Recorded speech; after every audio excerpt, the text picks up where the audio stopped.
কলকাতায় গিয়ে একরাশ মন খারাপ নিয়ে কেন আমাকে বাড়ি আসতে হলো সেটাই তোমাদের সাথে শেয়ার করব। তো চলো গাইস, পুরো ভিডিওটা প্রথম থেকে শুরু করা যাক। তো hi everyone, welcome to my YouTube channel. আগে চলো তোমাদের সকলের সাথে পরিচয় করিয়ে দিই যে আমরা কারা কারা আজকে কলকাতায় এসেছি। এত গরমের মধ্যে কেনই বা আমরা এত মানুষ মিলে কলকাতায় আসলাম সেটাও কিন্তু তোমাদের সাথে শেয়ার করব। প্লিজ সবাইকে অনুরোধ করব, সবাই একটু ধৈর্য ধরে ভিডিওটা দেখো। প্রথমে বলি আজকে আমরা কারা কারা কলকাতায় এসেছিলাম। মোদ্দা কথা, তোমরা তো অনেকেই জানো যে আমি এখন কলকাতাতেই থাকি। প্রায় 2 বছর হয়ে গেল আমরা কিন্তু কলকাতাতেই শিফট করেছি।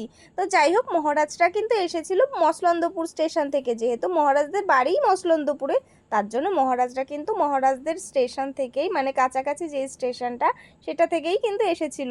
আর মহারাজ কিন্তু একা আসেনি, সেটা অলরেডি তোমরা বুঝেই গেছো। মহারাজের একটা দাদা, বৌদি আর একটা ভাইও এসেছিল। আমরা টোটালে 5 জন মিলে গেছিলাম। আর দেখো এইদিকে আমরা কত মজা করছিলাম। আজকের দিনটা না বেশ ভালোভাবেই প্রথম দিকে কাটছিল, কিন্তু অবশেষে কিন্তু আমার মনটা খারাপ হয়ে যায়। কারণ আমার এত পরিমাণে ওজন বেড়ে গেছে, সেটা দেখে আমার আরেকটু হলে হার্ট ফেলই হয়ে যেত।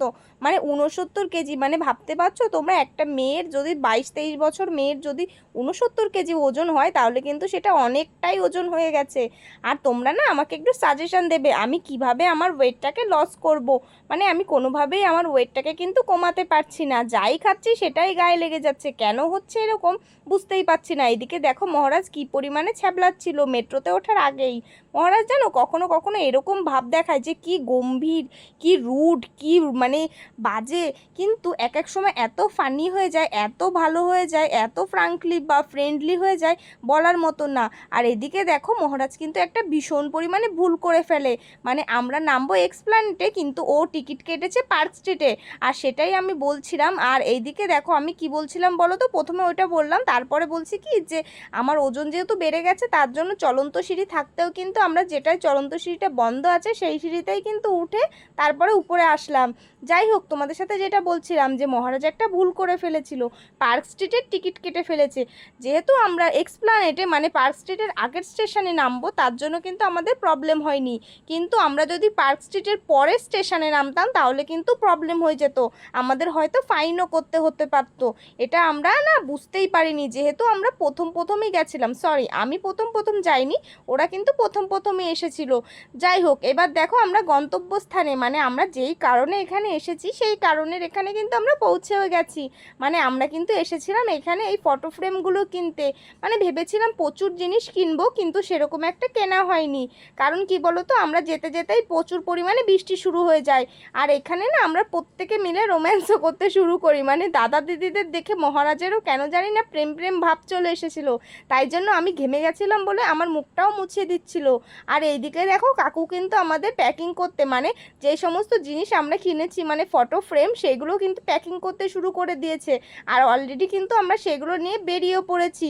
আর এত রোদ্দুরে বেরিয়েছি, এত গরমে বেরিয়েছি উইদাউট ছাতা, তা আমাদের তো একটু গরম লাগবেই বলো। তার জন্য দাদাভাই সবাইকে কিন্তু নিয়ে চলে আসলো আইসক্রিম খাওয়াতে। আইসক্রিম খেতে কিন্তু আমি খুব ভালোবাসি। তোমরা কারা কারা আইসক্রিম খেতে ভালোবাসো অবশ্যই কিন্তু কমেন্ট করে জানাবে। জানো তো আমাদের গ্রামের থেকে শহরের আইসক্রিম আমি খেয়ে দেখলাম অনেকটাই বেটার। আমি আগে ভাবতাম কি যে শহরের আইসক্রিম হয়তো ভালো হবে না, কিন্তু না, জানো তো আমার ধারণাটা সম্পূর্ণ ভুল হয়ে গেল। আইসক্রিম কিন্তু কলকাতাতেও ভালো বিক্রি হয়। তারপরে আমরা আইসক্রিম খেতে খেতে সকলে মিলে কোথায় যেন একটা হারিয়ে গেলাম। এই লোকেশনটা সত্যি কথা বলতে আমরা এখনো জানি না, তোমরা যদি জেনে থাকো অবশ্যই কিন্তু কমেন্ট করে জানাবে। আর মহারাজকে আমার ব্যাগটা নিয়ে কোমরে গুজে কেমন লাগছে সেটাও কিন্তু তোমরা কমেন্টে জানাবে। এদিকে দেখো আমরা হাঁটতে হাঁটতে এতটাই আমাদের পা ব্যথা হয়ে গেছিল যার জন্য আমরা কিন্তু এখানে বসেও পড়েছিলাম। মহারাজ এক এক সময় না এক এক রূপ ধারণ করে, এই ভালো তো এই খারাপ, এই ভালো তো এই খারাপ। এই দেখো এত কত মজা করছে, কিন্তু একটু পরেই কিন্তু আমার সাথে ভীষণ আকারে ঝামেলা বেঁধে যায়। মানে এত পরিমাণে গন্ডগোল হয় যে আমি সারাটা রাস্তা মানে পুরো মন খারাপ নিয়ে বাড়ি এসেছি কান্না করতে করতে, বুঝতে পারছো।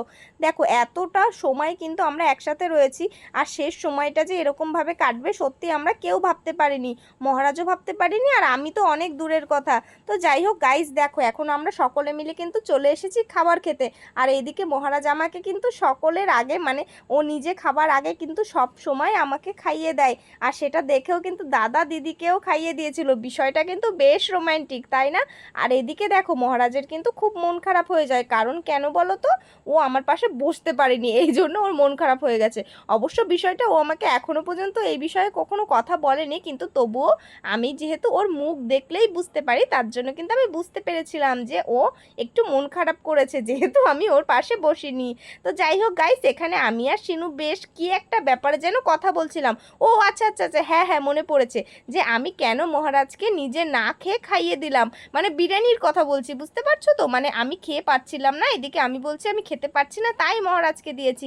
আর এদিকে শিনু এসে বলছে না না, আমি নাকি নিজের বরকে খাওয়াতেই ব্যস্ত ছিলাম, ওই জন্য আমি নিজে না খেয়ে বরকে খাওয়াচ্ছিলাম। এদিকে দেখো আবার আরেকটা ইনসিডেন্ট কিন্তু আমাদের সাথে ঘটে যায়, মানে স্যাড।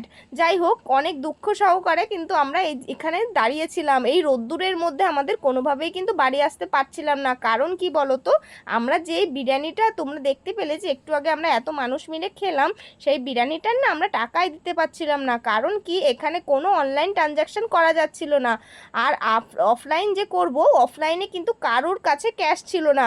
এবার কিভাবে কি করব সেইটা দেখেই না আমাদের সকলের মাথায় হাত হয়ে যায়। অবশেষে কিন্তু দাদার কাছে কিছু ক্যাশ টাকা ছিল, সেটা দিয়েই কিন্তু আমরা বিল পেমেন্ট করে বাড়ি চলে আসি, সরি বাড়ি না, মানে অন্য জায়গায় লোকেশানে চলে আসি।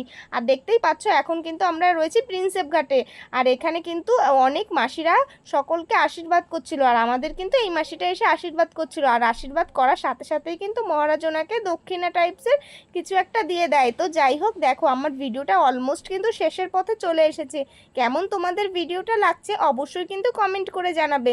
আর এদিকে দেখো আমি কিন্তু অলরেডি রাগ করে রয়েছি, এদিকে মহারাজ আমার রাগ না ভাঙিয়ে শুধু জিজ্ঞাসা করছে কি হয়েছে কি হয়েছে, স্বাভাবিক হও স্বাভাবিক হও। তোমরাই বলো, রাগ না ভাঙিয়ে কিছু খাবার যদি না কিনে দিয়ে এরকমভাবে শুকনো মুখে বলে, জিজ্ঞাসা করে, তাহলে কি কারো রাগ ভাঙে? আর কেউ কি বলে? তোমরা নিজেরাই বলো। আর এদিকে দেখো আমি আইসক্রিম খেতে এতটাই ভালোবাসি যে আমি আবারও কিন্তু আইসক্রিম খেলাম আর সকলকেও দিলাম। জানো তো, আমার কাউকে কিছু কিনে দিতে না বেশ ভালো লাগে, কিন্তু আমার যখন মুড অফ হয়ে যায় জানো তো, আমার মুখের দিকে তাকানোই যায় না, মানে এতটা আমার মুখটা পুড়ে যায়। আর এদিকে এই আন্টিটা কিছু জিনিস বিক্রি করছিল, আর কিন্তু দাদাও ওনার থেকে অনেক জিনিস কিনে নিল। যাই হোক, তোমরা যদি এই আন্টিটাকে চিনে থাকো অবশ্যই কিন্তু কমেন্ট করে জানাবে। তো যাই হোক গাইস, আমরা এখন চলে এসেছি প্রিন্সেপ ঘাটের স্টেশনে, মানে এখন আমরা বাড়িতে যাব। তো দেখতেই পাচ্ছ আমরা কিন্তু ট্রেনে উঠে গেছি, আর মাঝ রাস্তায় মহারাজের সাথে আমার তুমুল আকারে ঝগড়া বেঁধে যায়, তাই জন্য আমি মাঝ রাস্তায় মানে বামুনগাছি স্টেশনেই কিন্তু নেমে যাই। আর জানো তো, এই দিন আমার অনেক বড় একটা অ্যাক্সিডেন্ট ঘটে, সেই অ্যাক্সিডেন্টের ভিডিওটা আমি অন্য ভিডিওর সাথে শেয়ার করব। যাই হোক, এই ভিডিও থেকে এই পর্যন্তই থাকলো। আমার এতটা মন খারাপ হয়ে গেছিলো যে আমি ট্রেনে বসেই কান্না করতে করতে কিন্তু বাড়ি চলে আসলাম। আর এটাই ছিল আজকের দিনের ঘটনা। তো গাইস, একরাশ মন খারাপ নিয়েই কিন্তু আমি এখন বাড়ি ফিরছি। দেখা হবে নেক্সট কোনো